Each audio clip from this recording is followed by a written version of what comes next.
Female artist সবাই একসাথে কাজ করতে সামটাইমস চায় না, বাট আমাদের মধ্যে এত ভালো বন্ডিং দেখতেই পাচ্ছেন। It's really amazing and different different cinema হওয়া উচিত। আমার কাছে যেটা মনে হয়, একটা ব্যাপার ভালোই হয়েছে, সবাই তো রোমান্টিক সিনেমা দিয়ে লঞ্চ হয়। আমাদের প্রথম সিনেমাটা একটা ডিফারেন্ট সিনেমা দিয়ে আমরা শুরু করলাম, অ্যান্ড এখানে অনেক আর্টিস্ট ছিল, অনেকের থেকে অনেক কিছু শিখলাম। বিশেষ করে ফিমেল আর্টিস্ট সবাই একসাথে কাজ করতে সামটাইমস চায় না, বাট আমাদের মধ্যে এত ভালো বন্ডিং দেখতেই পাচ্ছেন।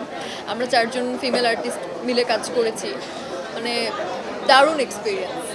It's really amazing and different different cinema হওয়া উচিত। ইন্টারন্যাশনালি এখন তো আমরা সবাই ইন্টারন্যাশনাল ফিল্ম দেখি। এখন আমাদের আরও ডিফারেন্ট যে ধরনের সিনেমা হয়নি, আমি তো রাফি ভাইয়াকে বলবো যে ফিউচারে যে জনরার সিনেমাগুলো এখনও বাংলাদেশ দেখেনি ওগুলো বানান, যেগুলো হয়ে গিয়েছে সেগুলো তো হয়ে গিয়েছে। I think it's quite difficult 2-2.5 ঘন্টার মধ্যে 4 জনের গল্প বলা।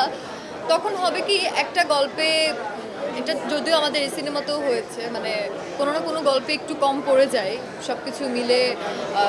ইভেন আমাদের রাফি ভাই বলছিলেন, শুনলাম যে আমাদের সিনেমাটা তো আসলে খুব শর্ট টাইমে, ঈদ যেহেতু চলে এসেছিলো, শর্ট টাইমে শেষ করতে হয়েছে। হয়তো আরও একটু সময় পেলে হয়তো আরেকটু অন্যভাবে ডিজাইন করা যেত, বাট এতেই এত ভালো রেসপন্স। বাট 2.5 ঘন্টার মধ্যে আমার মনে হচ্ছে অনেকগুলো গল্প হলে একটু তো সিনেমার লেন্থ বাড়বে, ওইটা 1, 2, 3 এইভাবে যাওয়া উচিত।